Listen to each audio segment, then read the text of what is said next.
Sortie de cantine à l'école Grand Clément de Vaux-en-Velin, une façade qui a conservé ses inscriptions, entrée filles et garçons, une école surtout connue pour ses banderoles de soutien aux élèves sans toit. Michel Moiroux, son directeur. Quand je suis arrivé en 2004 sur l'école Grand Clément, j'étais enseignant en CP et il y avait un enfant qui me disait que lui, il vivait dans la voiture qui était juste sous la fenêtre de l'école. À l'époque, ce sont les Balkans qui fuient la guerre dans l'ex-Yougoslavie. Aujourd'hui, ce sont des familles d'Irakiens, de Syriens, mais aussi des Tunisiens, des Marocains et des Algériens, raconte Annie Dureux, bénévole au Secours populaire de Vaux-en-Velin. D'habitude, on voit bouger les choses à partir du 1er novembre. Là, sur 20 familles qui ont demandé un hébergement depuis plus de 6 mois, il y a une famille qui a été envoyée à Villefranche-sur-Saône. Ça me révolte parce qu'on ne sait plus quoi dire aux gens. Une désespérance partagée par les enseignants.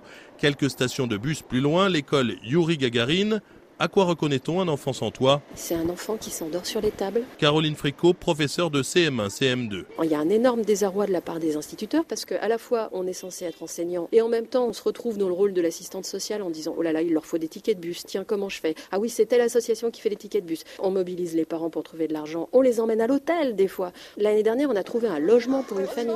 Le combat des écoles de Vaux-en-Velin pour les enfants sans toit a gagné Villeurbanne, Vénissieux et jusqu'au cœur de Lyon. Une table dressée sur le trottoir devant l'école Antoine Charial, des crêpes, des gâteaux et du thé chaud pour un petit goûter solidaire. Alexandra Gall et Vincent Delizy, parents d'élèves. On interpelle les parents sur la situation de certaines familles. Il n'y a pas suffisamment d'ouverture de places d'accueil pour ces familles et il y a de plus en plus de gens qui se retrouvent à la rue. Pour tenter de changer les choses, pas moins de 10 établissements dans 8 arrondissements de la métropole lyonnaise organisent cette semaine des opérations de sensibilisation. Stand sur le marché pour Antoine Charial, distribution d'affiches pour Lucie Aubrac et ses dessins d'enfants à l'entrée. Christelle Gélas-Dégâts, parents d'élèves. Ça, c'est un dessin qu'ont fait les enfants pendant les vacances scolaires. Une grande maison rouge avec un titre, une maison pour tous. Il y avait une faute d'orthographe, elle a été corrigée, mais enfin l'intention est là.